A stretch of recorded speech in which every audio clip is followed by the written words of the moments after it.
chemical properties of water is required, then we'll discuss. Otherwise, we can go for other next topic. Because this week actually this schedule started on Monday, but in that schedule it was given from 19th. Complete this hydrogenates compounds and even I think D block elements is also there some part. Yeah. Okay. So now chemical properties of water. First, to take nature of water. Water, is it neutral oxide? Is it oxide or hydrate first? Yeah, Oxide. it is oxide, but not hydrate, right? Is it neutral oxide or acidic or basic oxide? Neutral oxide. But according to right Lewis theory, water is considered as what here base. Why it is considered as base? Because it can donate what here lone pair of electrons, isn't it? For example, you see during the formation of complexes, water acts as what here ligand. What is acting as ligand means it is acting as what here base according to Lewis theory. But according to Bronsted-Lowry theory, it acts as what here base as well as what here acid. Why? Because it can accept proton at the same time it can donate proton. Therefore, according to practically water is said to be what here neutral. Number one. Number two, according to Lewis theory, it is acting as what here base. But according to Bronsted-Lowry theory, water acts as what here both acid as well as base because it can accept proton and it can donate proton, isn't it? So this is the nature of what here water. And next second point, right? So here if you take water molecule, one water molecule plus what here another water molecule, the degree of dissociation of water is comparatively less or more here, very less, very less. To take 100 molecules of water, only just 3 or 4 molecules of water undergoes what? Dissociation. Suppose first one is undergoing dissociation, but second one is what? Undissociated. It is dissociating means it produces what here H plus and OH minus. This H plus produced by first water molecule is interacting with this H2O. So therefore what we get here H3O plus plus what here OH minus is it. This process is called as what here autoprotolysis. This process is called as what? Autoprotolysis in right. Clear on? So this is the one point. And next, if you consider stability, stability, stability of water is comparatively more or less more because if you take water due to presence of intermolecular hydrogen bonding, molecular association takes place. Therefore, it is become what here stable oxide, isn't it? Clear, right? So it does not undergo dissociation easily means what? Its stability is said to be more, right? And the next point, reactions with like metals, non-metals, metal oxides, right? And next non-metal oxides. For example, let's say if you take sodium plus what here H2O, right? Does sodium reacts with water or not? Yes, because sodium SRP value is less than that of what here H plus. Okay, what is the SRP value of sodium? Negative. But what is the SRP value of H plus? 0. Therefore, sodium can displace this hydrogen. So therefore, now what we are getting? Sodium hydroxide plus what here? Hydrogen. Therefore, if any active metal is placed in water, it liberates what here? Hydrogen. This reaction is highly exothermic and it produces its respective base. Take potassium, you get potassium hydroxide. Clear? Next, suppose take with the non-metals. With the non-metals, you see we have different types. For example, you take fluorine. When fluorine reacts with water, do you have an idea about this? Even in 7th group also we discussed this. When fluorine reacts with water, we get what here? HF plus what here? O2, one reaction. Even when fluorine reacts with the water, right? It gives rise to what here? HF plus ozone, isn't it correct? Therefore, when fluorine gas is passed into water, it produces what here? Both oxygen and ozone based on the number of what here, right? If you take 2 moles, here it is 2 moles, and here it is what here? 4 HF. So therefore you are getting O2. If you take 3 moles, this is also 3 moles, here you will get 6, then ozone. Clear? And next one, in this, you take chlorine. Chlorine plus water. Tell me what are the products you'll get first. When chlorine gas is passed into water, then it is called chlorine water, isn't it? This chlorine water mainly contains what here? HCl plus what here? HClO. This HClO is stable or unstable? Unstable. Therefore, it decomposes into what here? HCl plus what here? Nascent oxygen. Therefore, in presence of moisture, right, this chlorine is acting as what? Leaching agent, right? Because it is producing what here? Nascent oxygen, is it? Clear? Right. And suppose if you take bromine, right? Bromine plus water. I think no need to discuss all this because in halogens we have discussed. Then what we get here? HBr plus what here? HBrO. But HBrO is what here? Stable. Suppose if you take iodine plus what here? Water. Iodine plus water. What is the product you will get? Tell me. Iodine plus water. No reaction. Iodine plus water, no reaction. Because for this delta G, free energy changes what here? Positive. Free energy changes what here? Positive. Therefore, iodine is insoluble in water. So this point is important. Reason for this is what here? Delta G is positive. Okay. Suppose if you take iodine, right, and in water just we are putting what here? A piece of potassium iodide. So that we can take it as what here? Potassium iodide aqueous. Now it can react. Then produces what here? Ki3. Right? This Ki3 exists as what here? K plus gamma I3 minus. What is the hybridization of iodine and I3 minus?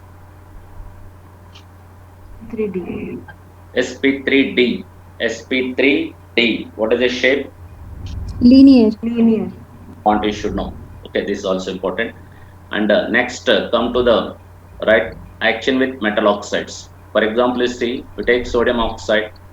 When it is dissolved in water, these are all simple reactions we know, right? What we get here? Sodium hydroxide.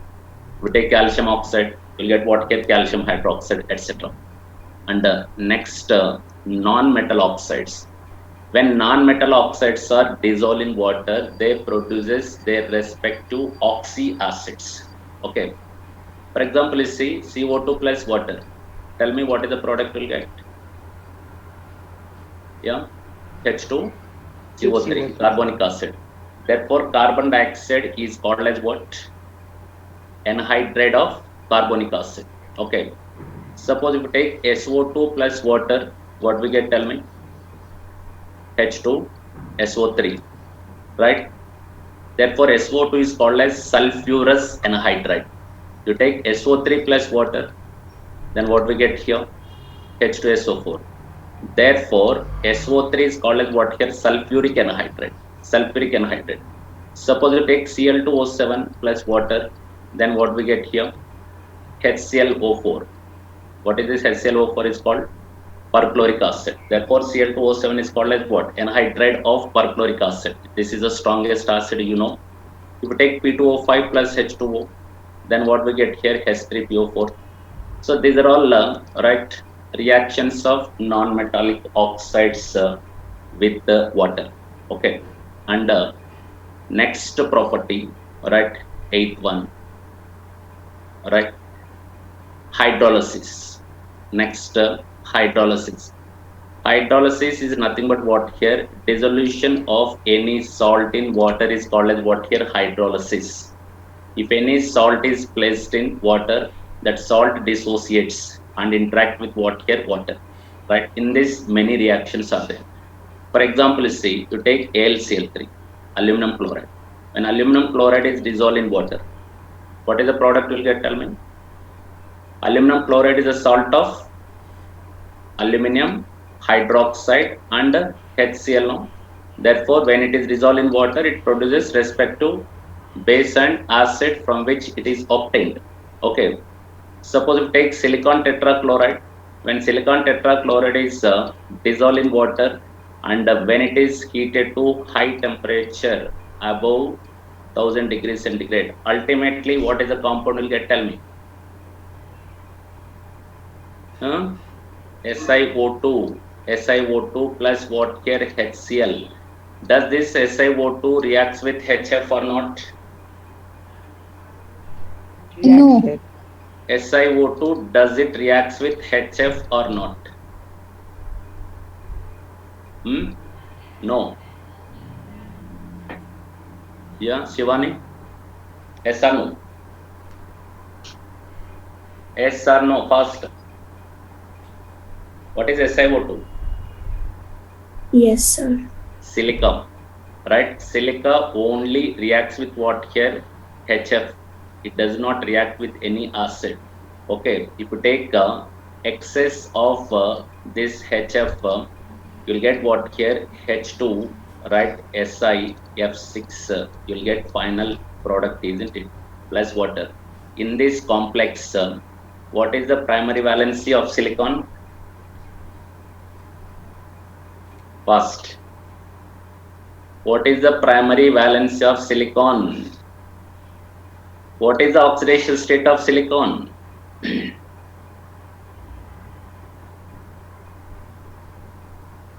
Are you there in the class? Yeah. Yes, sir. 4. Plus 4. What is the plus? 4. 4. Plus 4. Therefore, primary valence is how much? 4. What is the secondary valency? Okay, in this complex, silicon is considered as what here? Central atom. It is coordinating with how many fluorines?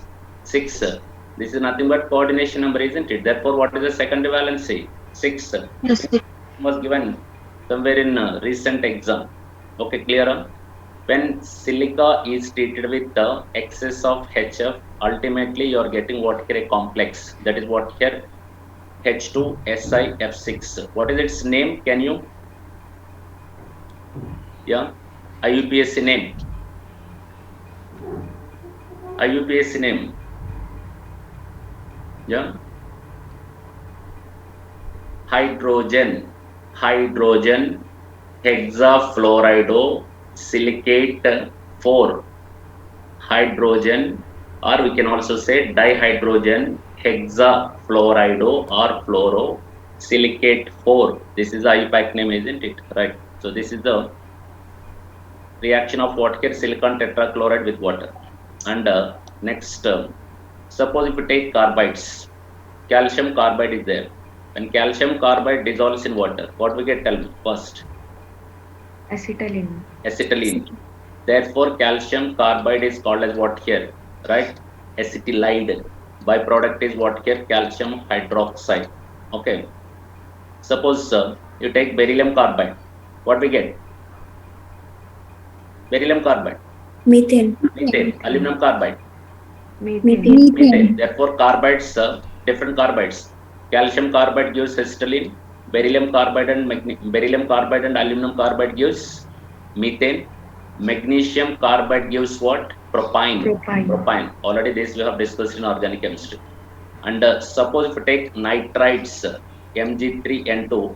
See, next we are going to discussing the properties of what here? Heavy water.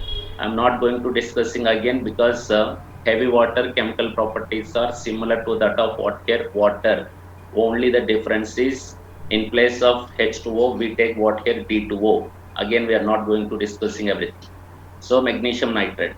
Metal nitrates on hydrolysis liberates which gas? Ammonia. Okay. And the byproduct is respect to metal hydroxide, isn't it? So nitrates always produces what here? Ammonia. Suppose if you take the Zn3P2. What is this Zn3P2? Zinc phosphide. It is also used as rat poison. Rat poison. Zinc phosphide. You have studied in 10th class, I think.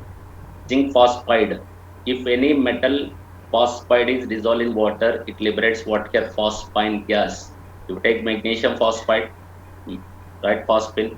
Calcium phosphide also get what here? Phosphine. Okay. Nitrates liberates ammonia. Phosphides liberates what here? Phosphine. But carbides, different metal carbides use what here? Different compounds. Okay. So these are the hydrolysis reactions. Okay. Shall I remove this one?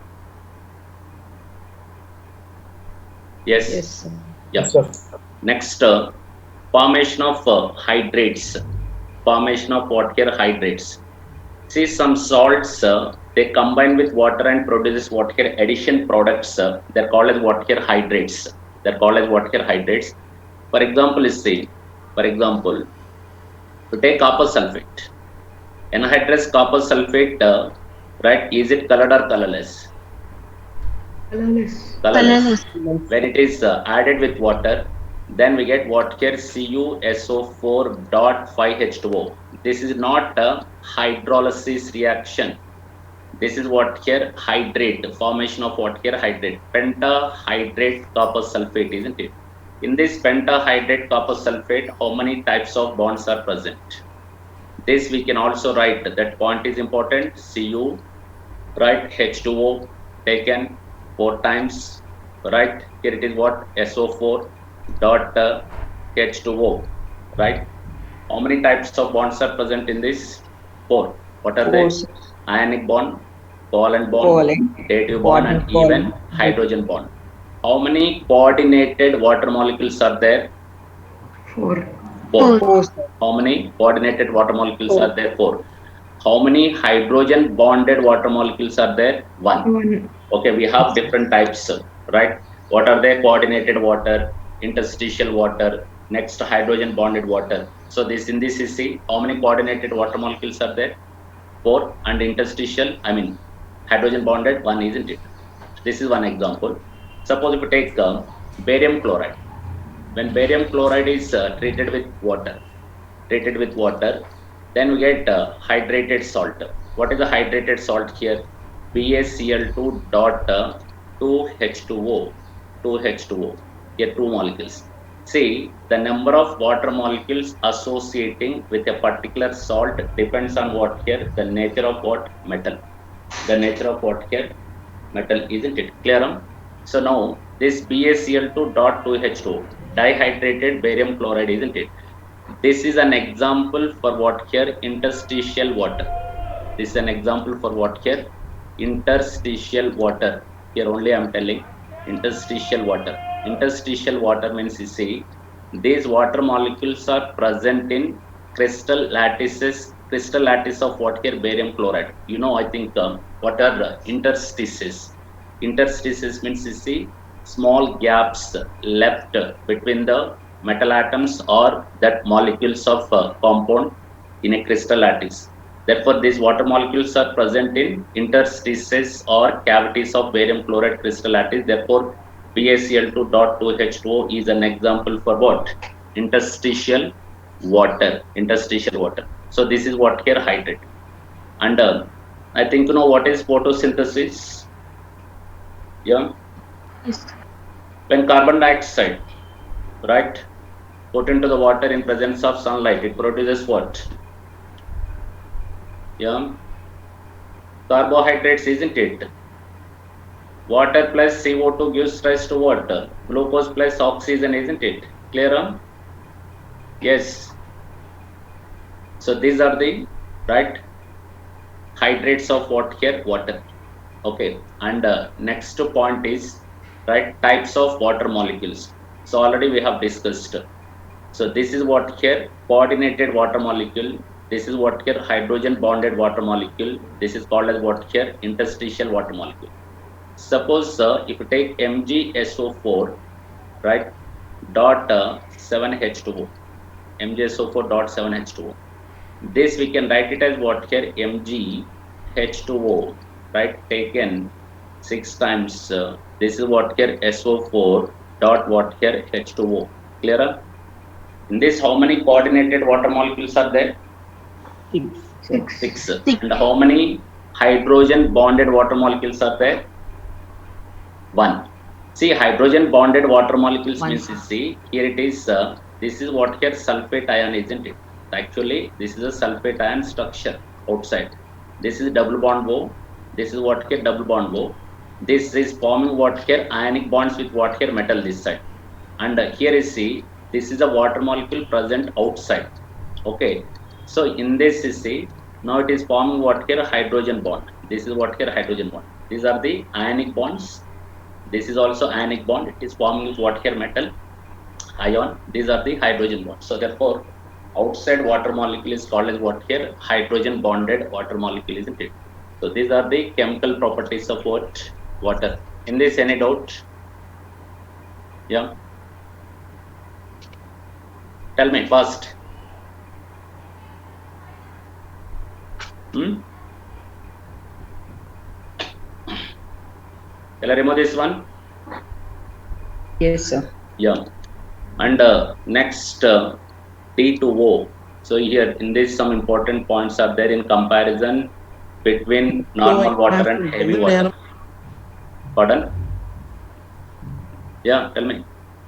Somebody are telling something. This is called as what? Heavy water. This is called as what here? Heavy water, or it is also known as deuterium oxide. Deuterium oxide. In this heavy water, what is the ratio of electrons, protons, and neutrons are present? Tell me. 1:1:1. 1:1:1. Good, right? How many electrons are there total? 10. 10. Because oxygen 8, each deuterium 1, 10. Protons are also 10. Neutrons how many? 10. Because oxygen contains 8, each deuterium contains 1. Therefore, what is the ratio of electrons, protons, and neutrons? 1:1:1. This point is important. And total, how many fundamental particles are present in one molecule of heavy water? Tell me. How many? 30. 10 electrons, 10 protons, and 10 neutrons. Total, how many fundamental particles are present in heavy water? 30. Total fundamental particles present in heavy hydrogen are?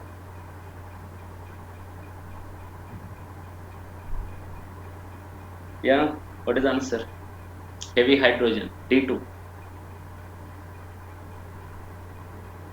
In heavy hydrogen, total how many fundamental particles are present? D2. 3. 3, So 6. deuterium you can write 1D2, no, right? 1 electron, 1 proton, and 1 neutron. I wrote D2, means total how many fundamental particles? 6. Even in this also, what is the ratio of fundamental particles? 1:1:1, isn't it correct term? Yes, sir. Yes. Now see, heavy water. Suppose if you take 6,000 parts of right normal water, 6,000 parts of normal water, it contains what here? Only one part of what here? Heavy water. One part of what here? Heavy water. The presence of heavy water in normal water is very, very less. Very, very less, isn't it? 6,000 parts contains only one part of D2O. I think you have done one problem in stoichiometry, isn't it? Is there same statement? Yeah. If you do all the problems in stoichiometry properly, you can know that. Otherwise, no. Right. Now, next point is see, this heavy water can be prepared by exhaustive electrolysis of water. This heavy water can be prepared by which method here? Exhaustive electrolysis. Exhaustive electrolysis of water means is see, this electrolysis process is carried out in 7 stages. In 7 stages. But if you take directly water, it cannot be electrolyzed. Why? Because water is a poor conductor. Therefore, we are taking what here? N/2 NaOH solution. What is what we are taking? N/2 NaOH solution. N/2 NaOH solution means you see, you take 1 liter water, 1000 ml, 1 liter water. In that, if you put 20 grams sodium hydroxide, then it is called as what here? N/2 NaOH. Correct term? Yes. Yes, sir. Molecular weight of sodium hydroxide is 40. If 40 grams is there in 1 liter, it's called 1 molar or 1 normal, because for sodium hydroxide, molarity and normality both are same. Therefore, what is the electrolyte used in this exhaustive electrolysis process? N/2 NaOH solution. Okay. Now, actually this process is carried out in how many steps? 7 steps, 7 stages. Initially, now we are taking what here? 3 liters of what here? N by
is left. What is the initial volume we are taking? 3 liters. So it is subjected to electrolysis till 1 by 6th part of solution is left. Means 1 by 6 means how many? Half liter, isn't it? Correct term? Yes, sir. Half liter. Then what about remaining 2.5 liters? That is eliminated in the form of what here? Hydrogen and oxygen gases. Okay, hydrogen and oxygen gases. Now this is a first stage. In the first stage, how much you are getting? Half liter. But in this half liter, you see, still how many grams of sodium hydroxide is present? 60 grams. Because initially in 3 liters, we have taken 60 grams, isn't it? Only water is going to convert it into hydrogen and oxygen, but not sodium hydroxide. After the completion of the first step, in a half liter, how many grams of sodium hydroxide is present? 60. Therefore, it is highly basic. Therefore, it should be neutralized by passing what here? Carbon dioxide. So, when carbon dioxide is passed, it reacts with what here? Sodium hydroxide and produces sodium carbonate salt. Then we filter and again start electrolysis process.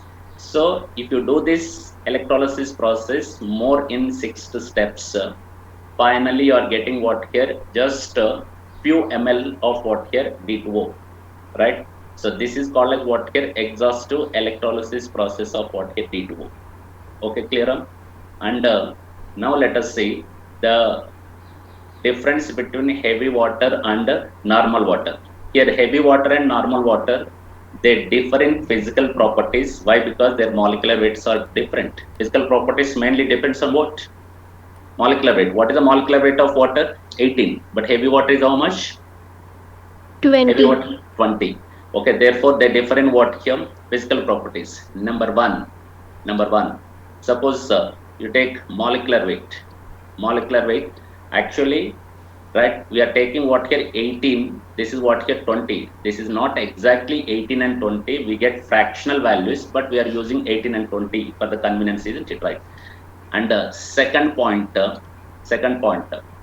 boiling point. First one is what here? This is H2O, and this is what here? D2O. Many questions are there in your material. Comparison between this one. Boiling point. Normal water boils at what temperature?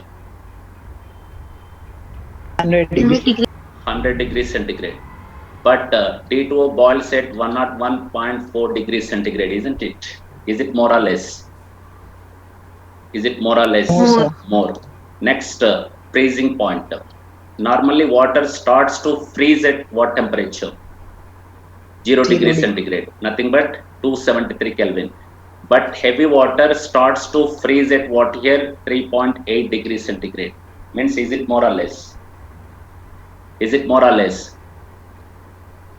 Heavy water More. freezing point is more. You should Sure. compare which is more and which is less. They ask the questions like that. Okay. And next, density. Next, density of water and heavy water, which is expected to be more. Yeah, density of right D2O. water is less than that of what here D2O. Okay, no need to remember the values here, but these values are very important. Boiling point is important, freezing point is important. Density values are not required to remember, only comparison you remember. Okay, and next point, viscosity. Viscosity, which is having more density. D2. Therefore, even viscosity is also more for what? T2O. Clear? Right. Next, specific heat. Specific heat. So, which is expected to be more? Yeah. T2O. Again, H2O is less than that of what here? D2O. Right. And the next, temperature at which maximum density. This point is important. Temperature at which, right, maximum density, this point is important here. Okay, now normally water possesses maximum density at what temperature? Tell me. 4 degrees Celsius. 4 degrees centigrade, actually 3.98, and heavy water is what here? 11.2 degrees centigrade. 11. In some books they are giving 11.6 also, but comparison, which is more and which is less? Water is less than that of what here? Heavy water. Clear? Next, eighth one, this is also important. Dielectric constant. What is meant by dielectric constant? Tell me. Simply remember, dielectric constant is nothing but what here? Dissolving capacity of a solvent. Dissolving capacity of a solvent, isn't it? This point is also important. Dielectric constant of right, water is greater than that of what here? D2O. Suppose if you take same volume of water and heavy water in different vessels, and if you put same amount of any salt, in which that salt is more soluble? Water or heavy water? Yeah, water. Okay, and immediately next point we can say solubility. Solubility is nothing but what here? Maximum amount of solid substance dissolved in a fixed quantity, means 100 grams of water solvent, that is called as water solubility. Solubility of water is also greater than that of what here? D2O. Okay, clear? And next point, this is also important. This is also important. Ionic product of water. Ionic product of water. At 25 degrees centigrade, what is the ionic product of water? 10 power minus 14. Yeah. So ionic product only can say ionic product, right? 1.0 into 10 to the power of minus 14 moles per liter whole square, isn't it? So now, which you are expecting ionic product will be more or less? So here D2O, H2O dissociates into what here? H plus and OH minus, isn't it? D2O dissociates into what here? Right, D plus plus what here? H plus. Right, this is OD minus. If you take OH bond and OD bond, which is strong, OD bond is more stronger than OH bond. Therefore, ionic product of water is greater than that of what here? Ionic product of what here? Heavy water. Okay, this point is also important, isn't it? Right. And next, enthalpy of formation. Next, 11th one, enthalpy of formation. Delta F H naught. Enthalpy, which is more stable in water and heavy water comparatively? Heavy water, because OD bond is more stronger, no? Therefore, enthalpy of formation of water is less than that of what here? D2O. Okay, this is important. Again, next, enthalpy of fusion. Enthalpy of vaporization, you can take.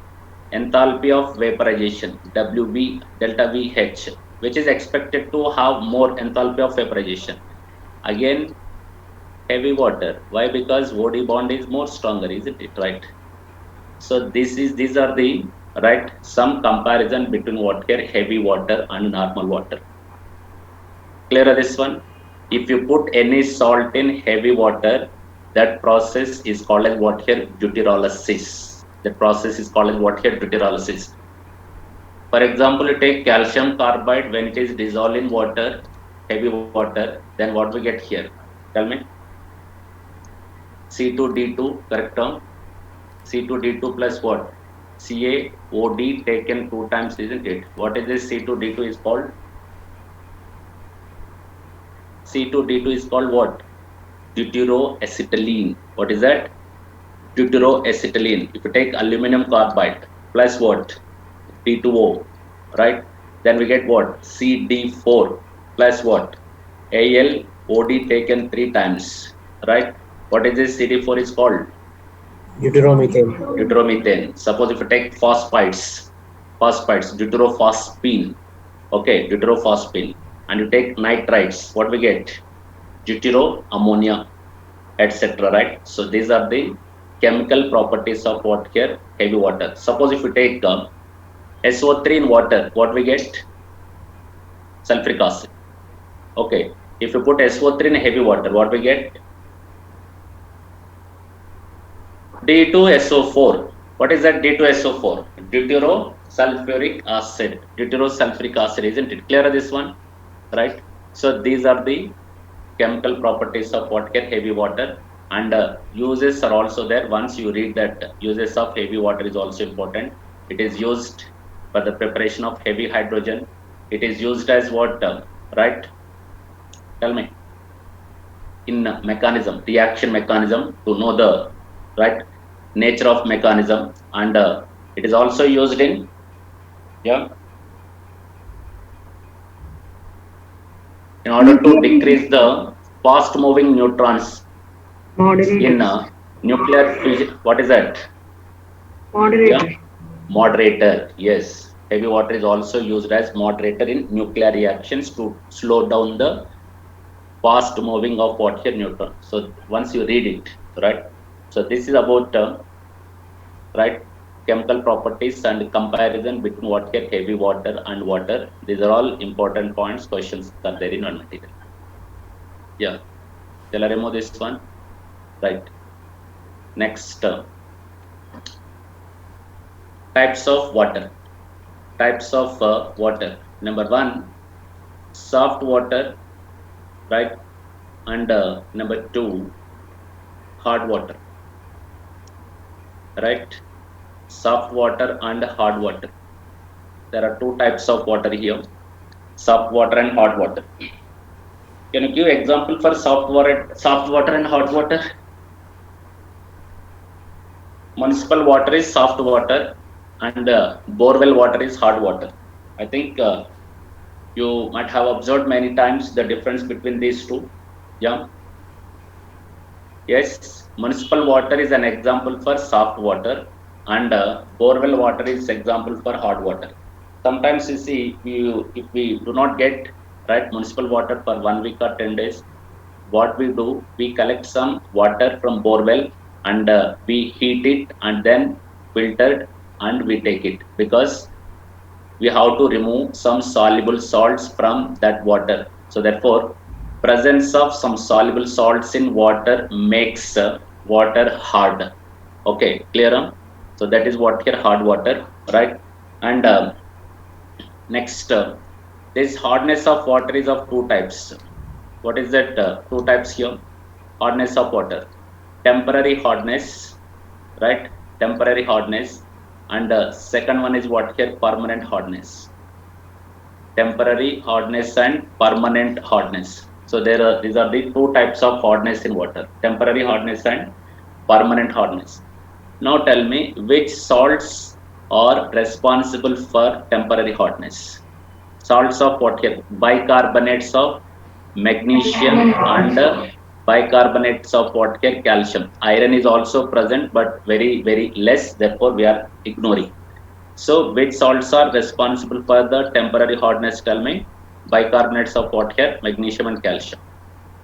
And which salts are responsible for the permanent hardness here? Chlorides and sulfates of magnesium and calcium. For example, take MgCl2, CaCl2, and other one is what here? MgSO4 comma CaSO4. Okay, these are the 6 salts responsible for the hardness of water. You should remember, which are causing temporary hardness and which are causing permanent hardness. Isn't it right? Now let us see what are the different methods for the softening of water. What is meant by softening of water? Tell me. The process of removal of soluble salts in water to make it soft. That is called as what here? Softening of water. Is it right? Now here we have different methods for temporary hardness and different methods for what here? Permanent hardness. First of all, let us see what are the methods used for temporary hardness, right? So in this temporary hardness, first method is what here? Boiling method. First method is what here?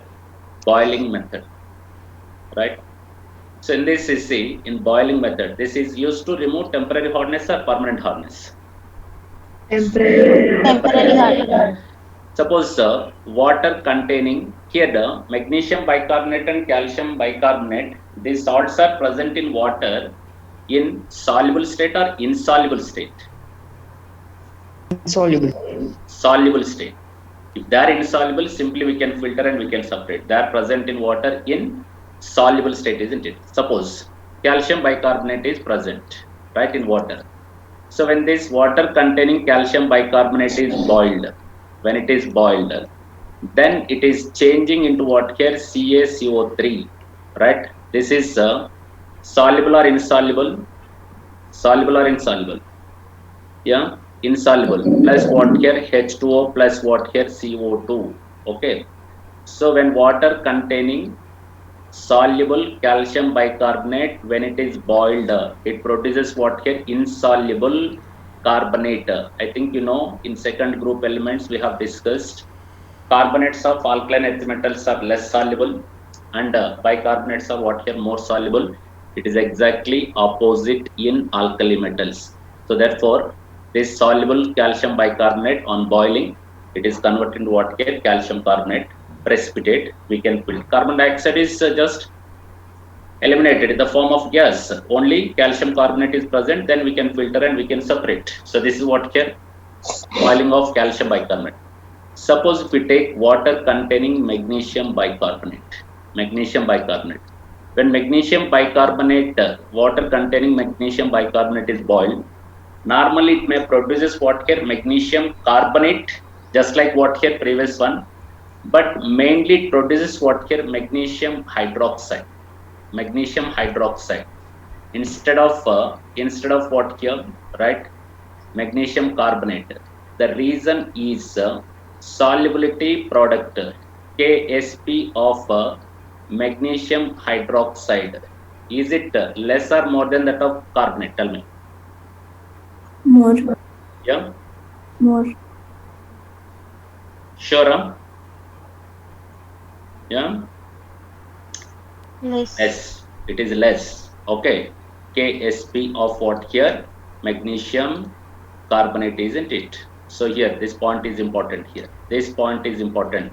Solubility product of magnesium hydroxide is less than that of what here? Solubility product of magnesium carbonate. If the solubility product is less, means what here? Is it less soluble or more soluble comparatively? Yeah. Less soluble. Yeah. So here approximately solubility product of magnesium hydroxide is right 10 to the power of minus 11 and magnesium carbonate is 10 to the power of minus 8 only. So which is more? Ksp of MgCO3 is more. So this is what here? Boiling method. Okay. And second method, Clark's process. This is also used to remove, right, temporary hardness or permanent hardness?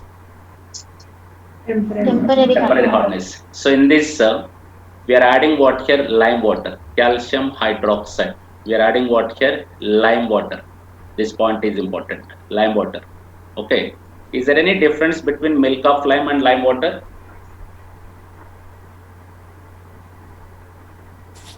Yes, sir. Yeah. Milk of lime is a suspension. And clear solution is called lime water. Okay. Now see, in this this is the substance we are using in Clark's process. Okay, right. Now, for example, water containing what here? Calcium bicarbonate. Okay. So this water, what we are adding here? Calcium hydroxide, lime water. Right. When lime water is added to water containing calcium bicarbonate, then this soluble bicarbonate is converted into what here? Insoluble carbonate. Okay. Plus what we get here? Water. Right. So what we get here? Water, isn't it? This is the conversion of what here? Calcium bicarbonate into calcium carbonate. Suppose if water containing magnesium bicarbonate, plus what here? Calcium hydroxide. Again, we are using same principle. What is the principle? Actually, what we are going to get? Magnesium carbonate, isn't it? But here you are getting whatever this calcium hydroxide we are adding, it changes into what here? Calcium carbonate. And this magnesium bicarbonate is converted into magnesium hydroxide. This is a precipitate. This is what here? Precipitate, and this is what here? Water. This is very, very important. Based on this, even some problems are there. Some problems are there in your material. You try to complete these problems. Okay. So this is what here, right? Removal of temporary hardness. Removal of what here? Temporary hardness. Sorry. We'll discuss remaining tomorrow. I have little work. Okay now.